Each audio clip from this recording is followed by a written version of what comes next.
position gives the opponent the advantage. Wherever the ball is, you're supposed to be watching it, and you're supposed to be moving to get into a situation where the ball will come to your strength, not to your hands, to your strength. Isn't that a lovely shot, that kind of slight top spin on the ball? But there's another rule. The easier you hit it, the more spin you get it. There's a relationship of speed and hook. He threw that lightly, and it twisted off the wall. Beautiful. Torres is known for his hooks. And the game seems to be out of hand. Torres and Lonergan seem to have it under control. I can't go to the other side when I'm like this. But Carl probably hit it right on the head before. This is his great brother, Ruby Obert, again, with the commentary. In order to save our voices for the later matches, we're going to keep switching back and forth, giving you these insights. But Carl hit it right on the head when he said that Lonergan and Torres have many, many years of tournament experience. There's only one way you're going to get better in this game, and that's going through the crucible of hell of competition, where you take your lumps and you take your victories, and hopefully you'll learn something from both. Torres, with his many years of experience, is now warmed up tremendously. He's raring to go. His serves seem to get more effective, his drives seem to be more powerful, and his cross-court kill shots seem to be more accurate. Lonergan made a beautiful lift shot there. As Carl said, his job is not to miss, keep the ball in play. He is the retriever. But on the other side of the equation, the lack of experience of Howie Kadish and Fred Sylvia, not playing many years together, more or less just recently combining, that I think can make a crucial difference. I think Howie has to work on his right hand. I mean, he's lost about 7 points right there. And just look at the physiques of both teams. Paul Lonergan, a big bruiser compared to Fred Sylvia, more slight. Al Torres with his muscular shoulders, his speed of foot for his age, and Howie Kadish also shorter and not seeming to really move. When he's set, that's when he's at his best. He can put that ball into his glove and just roll it out. Again now with this big lead, Lonergan and Torres are just about to close it out, it seems to me. Okay, yeah. It's just as Carl noticed something about this game, about Howie Kadish not being in front of Al Torres. He immediately went in front of Torres, and voila, they got the two serves. It's Kadish serving. Kadish is serving again. Notice Lonergan, Torres, even though they have a big lead, still very alert. Notice how they're moving back into position. This is the juncture of the game with being so far behind. The team typically makes a mini spurt. They make a mini run. They know that if they don't do something, they'll go down the tubes. So at this juncture, they try and pull out all the stops. How would you attack him? How would who attack who? How would you attack Al Torres and Lonergan? Okay. Howie Kadish still has some arm power left. Fred Sylvia still has some arm power. I would start off by serving the ball to the long line between Torres and Lonergan, mostly to Al Torres' left foot. That will make Lonergan think that it's his shot, Torres think it's his shot. We'll have him in the backcourt for a moment. Then Sylvia should step in as a legal pick.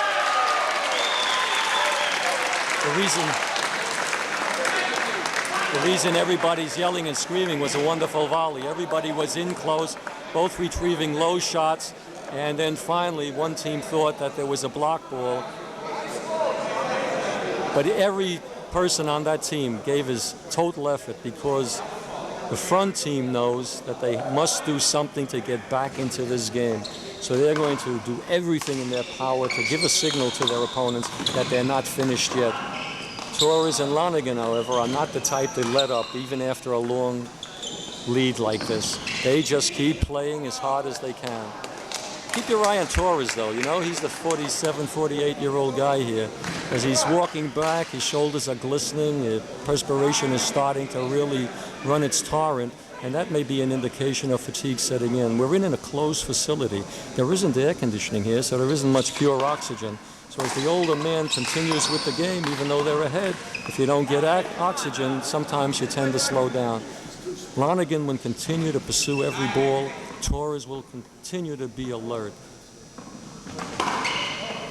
The young men on the other team, though, they're not known to give up. That's why they're here. They gave a wonderful effort last week to get to this position.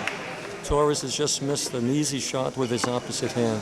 Not being content to bring the ball back in play, he wanted to do something. He has a tendency to spin the ball when he moves the ball back into play. He spins it with his opposite hand, meaning his right hand. He spins it on the left side of the ball, the right side of the ball, and it does weird spins off the wall, which is a consternation to his opponent.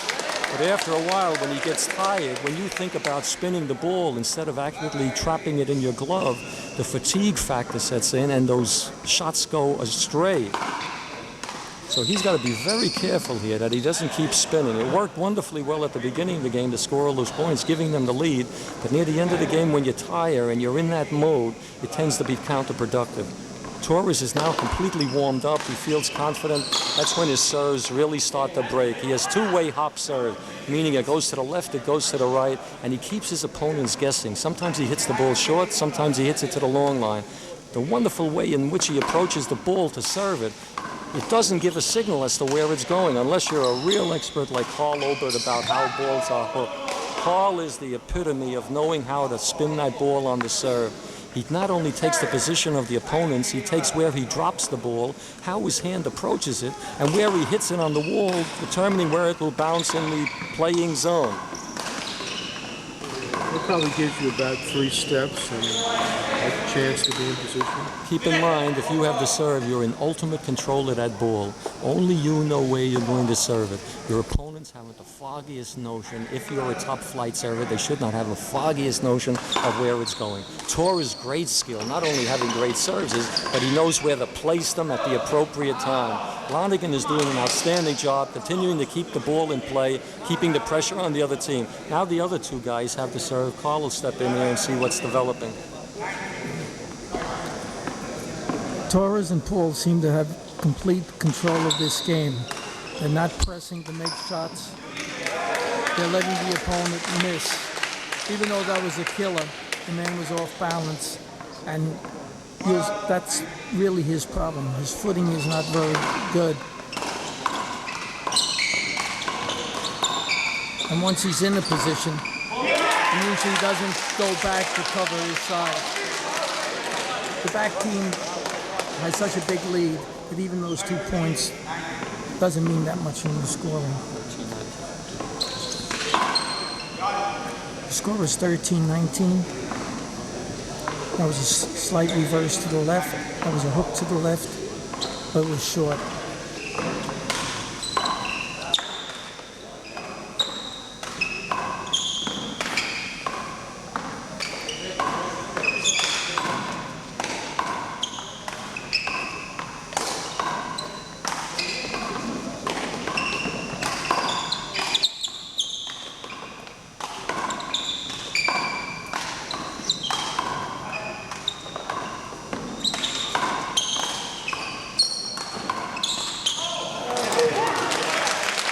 Very good volley, but Torres missed the final shot. He's missed about 6 in a row. The score right now is 14-19. When we call out the serve, the first number that we call is always the team that's up. So when it's 14-19, it means the team up has 14, and the team in the back has 19. It's 15-19. It's starting to look like a game now. They seem to be moving Torres over to the left, and he's moving over, and then leaving the right side open. Let's see if they can offset it.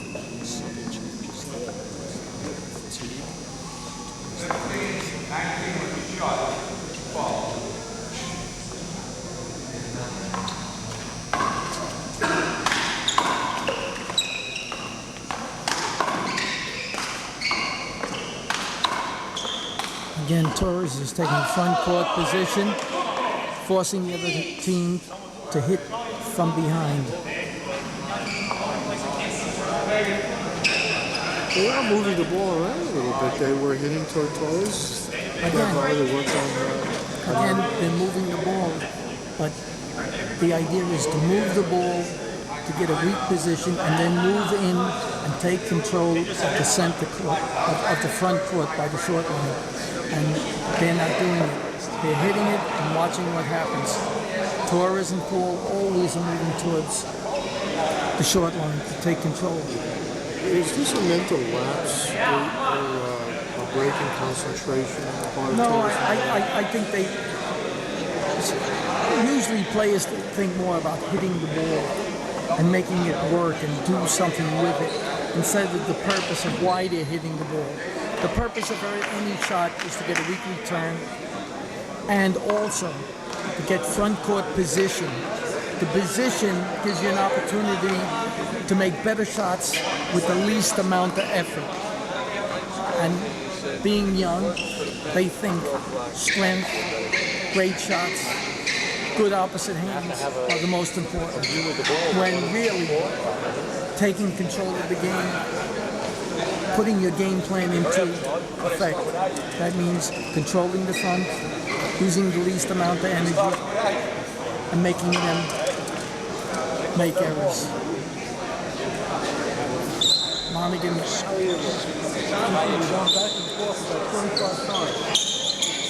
just changed his gloves and shirt because they're wet, and that's really a good idea because it gives you a chance to relax your body, and it puts pressure on the younger fellas to think more about their chance to serve. There's been a run of 5-6 points by the younger players, and this is a way of breaking them down, making them to think instead of just using reflex and scoring. If you find that you are not executing a shot which you normally do you change that shot or move away from it? Well, again, you have to look at it. Was it the right shot? Just because you missed and it was the right shot, you can continue. But if you took a low percentage shot, you hit on the move with 1 foot in the air when both feet are supposed to be on the ground, then you say, I have to change something. But if you thought you took the proper move, you were in the proper position, you saw the opening, even though you missed, you're allowed to miss. That's the whole key to this game. You're allowed to miss so long you win. There's only one problem with that. If you keep missing the same shot, Carl will agree that you should change the shot. Right. If you see 2 or 3 shots going wrong, then your observation of the shot is wrong. And it's usually better. If you're missing down, shoot a little higher. Now he got brave. That was a low percentage shot. He was moving away to try to kill the ball, Howard.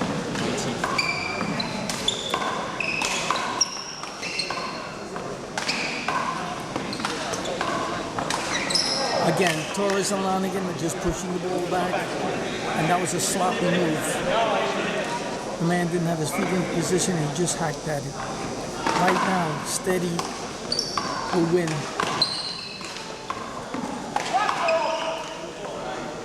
Silver's just hit that ball with his left hand. He could have moved over, hit it with his right, and drove the other team back. It's a lazy move. He's not thinking of 3 or 4 shots. He's only thinking of 1 shot. A shot that appears. Good players see 3, 4, 5 shots on every ball that comes at them.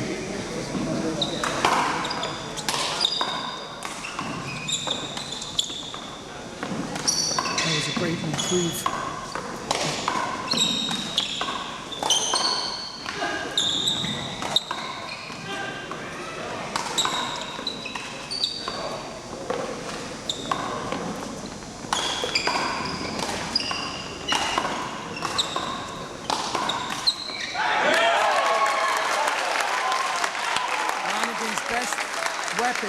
Is his retrieving ability with balls in front of him, and he just showed it there.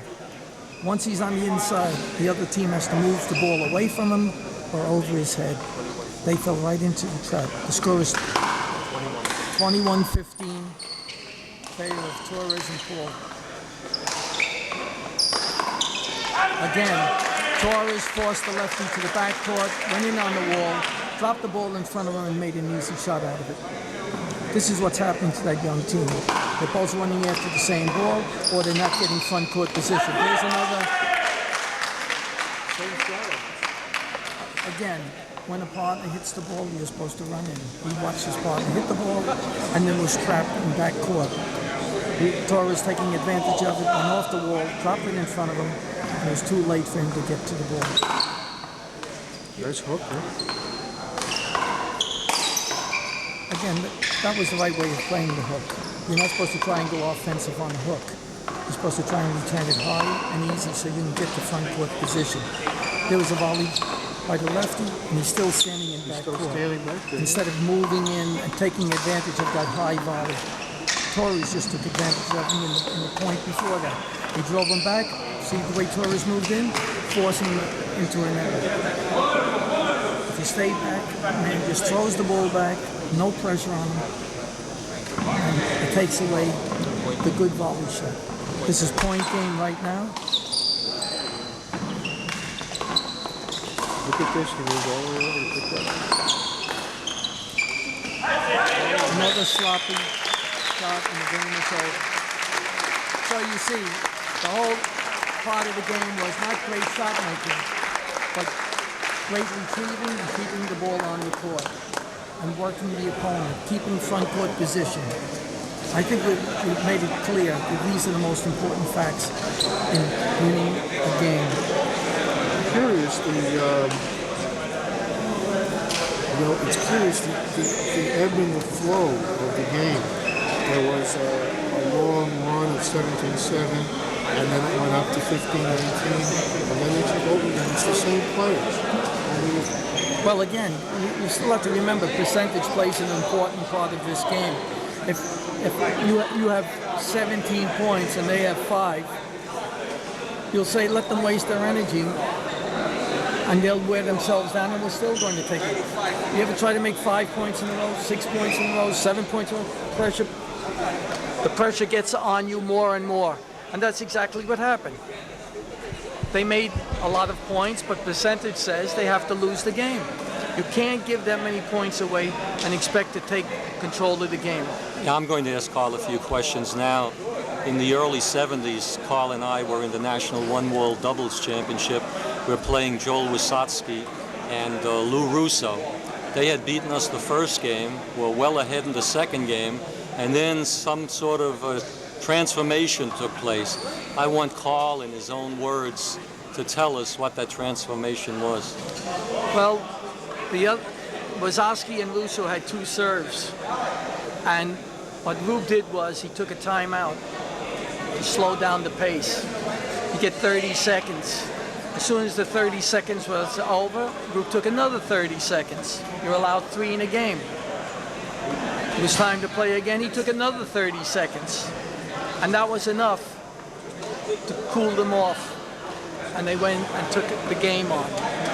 This is a game of wits. It's 2 boxing opponents. If you want to go in and slug with Tyson, and he's the stronger, you're going to get your head knocked off. But if you can control them in some fashion, slow down their ability to be at their most effective point, then you can change the outcome of a game. And that's exactly what Rube and Oscar did. Rube slowed the game down. Oh, it was you and I, Carl. Well, we played so many games together. we played so many games, but like it. you understand what the idea is. But here's another question. To change the attitude of the offensive player, to cool him off if he's hot, and then go back to your regular game. Everybody can get hot. We've said this before. Everybody's allowed to score points, but you win. And that's the trick in this game. There's a big lead. There's a big enough cushion for mistakes to happen. A percentage will say you will win, even though they're scoring. Because you can't make 5, 6, 7, 8, 9, 10. Each time the percentage gets weaker and weaker. It's like a golfer making a putt. He can make a short one, another one, another. And the more you let him keep hitting, he's eventually going to miss. And that's what happened in the game. Torres and Paul played semi-safe, gave the opponent chances to be out of position, make mistakes, and it was an easy win. That's where the experience came in. And that's where the experience comes in. But getting back Actually, to a good coach could have corrected that. But getting back to the Russo-Wysotsky, Carl Obert, Ruby Obert match that I just alluded to, Carl, as usual, is very modest. what actually happened in that game because of his superior conditioning and Wysocki getting somewhat tired and Carl opening up with his two-way hop serves. That was the thing that really broke the game open. And it's reminiscent when we were in Los Angeles in 1970 for the four-wall, not the one-wall, the four-wall national championships. It was the first time we had teamed up in a national competition. We were in the finals. It was the third game. I want to ask Carl what was going through his mind on the last point of the game where Steve Lott hit his shot, front wall, right wall, and then Carl watching what was unfolding. Let him tell in his own words what he observed at that precise moment. Well, I'd like just to go back to the 16 point. The reason why I go back to the 16 point, because there's a number of things that come into mind. There's a thing called, if you see a shot, whether it's the finals, it's near the end of the game, and everything's at stake. In chess, they say there's only the right move. The champions say that's the move. It doesn't mean if they're under pressure or anything, that's the right move. There was a volley shot to the ceiling, was dropping towards the back wall. I saw side wall front. Even though it was under pressure, that was the only shot. It happened, I made it. We have another idea.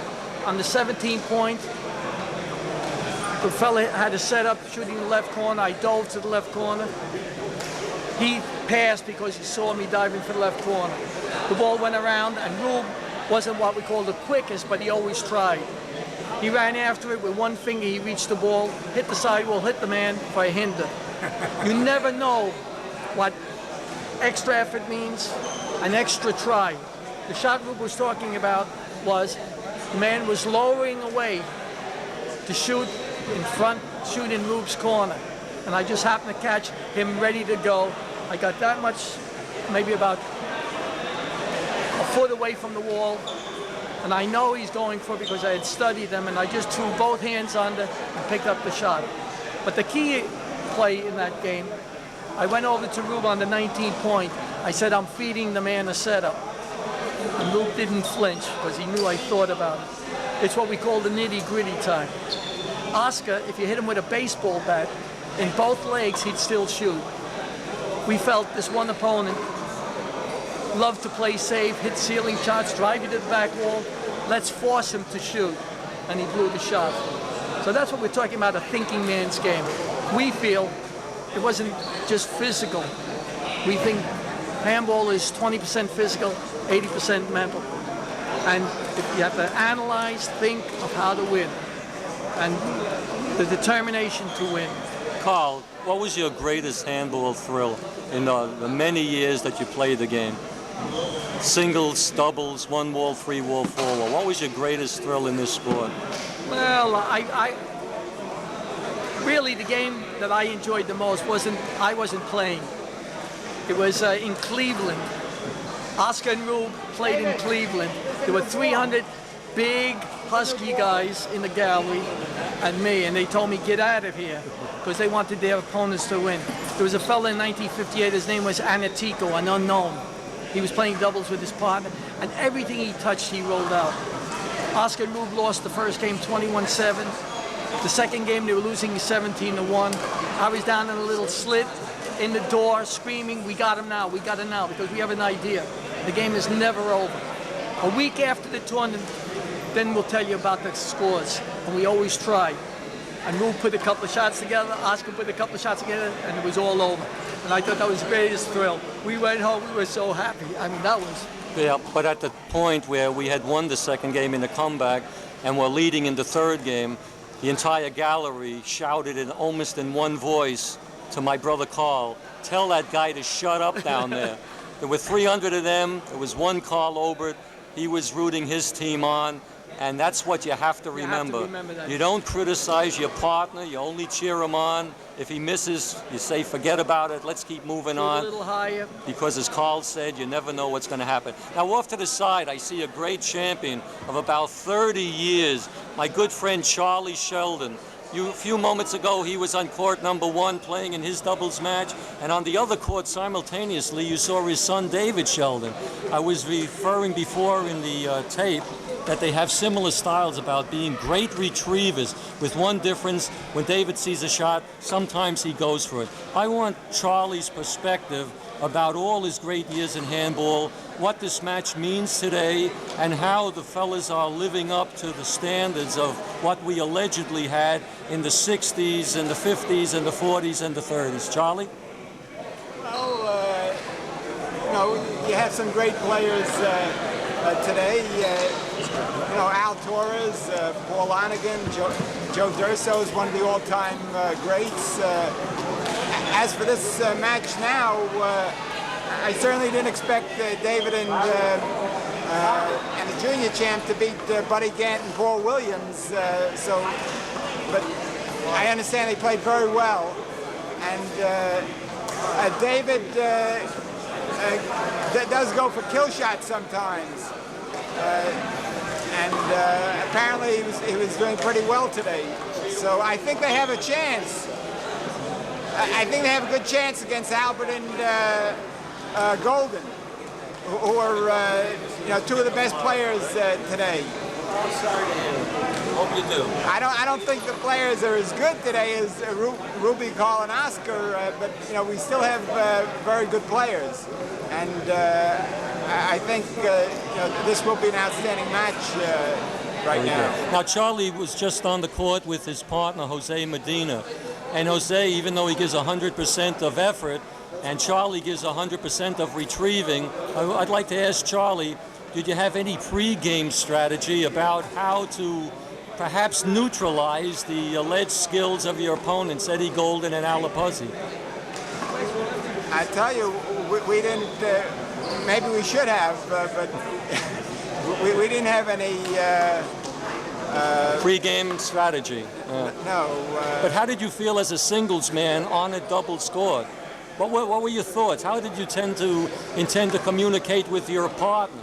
He seemed oblivious to what was going on, and you being an experienced competitor for all these years, I would have thought that through some subtle body language or some verbal intonation, you would have got him out of that lethargy to try and perform a bit better. Well, what I try to do is, you know, when I play on the right, I give my partner on the left practically every shot. Well, that's a good rule in doubles, right? So, you know, I very rarely, you know, would take a setup from him. You know, I would give him all the shots, you know, and I was trying to go for angles and you know, get everything back. In your opinion, though, was it your own personal plan to play Golden or to play Albert? Or just to look for the opening and play that shot? What was going through your mind? Well, I wasn't planning on playing anyone in particular, you know, other than as the game wore on, you see who was playing better. But I think they were both playing about the same. My main objective really was to, you know, try for angles to the left and, you know, just drive. Very good. At any point in the game, though, did you have an inclination that you had a shot at winning the match? I know every player who gets on the court always assumes that they're going to win the match, but as the game unfolds, some thoughts go coursing through your brain, sort of giving you mixed signals. Did you have any idea that you were going to win that match at any time? Well, you know, when it got, I think it was 15 up, you know, I thought we had a good chance, and you know, it was close. It was 21-19. Unfortunately, there was you know, a couple of there was a serve that I thought was long, and you know, and that you know, we lost the point. You know, Jose got a little upset there, and he had a couple of serves that I remember that. Yeah. That you know, at least one of them was good. So you know, they upset him there, but you know, I thought we had a chance. Very good. All along. I noticed though that neither Albert nor Eddie Golden cheered each other on, and I noticed that there wasn't any voice communication between you and Jose Medina. Do you think that's something that you should consider?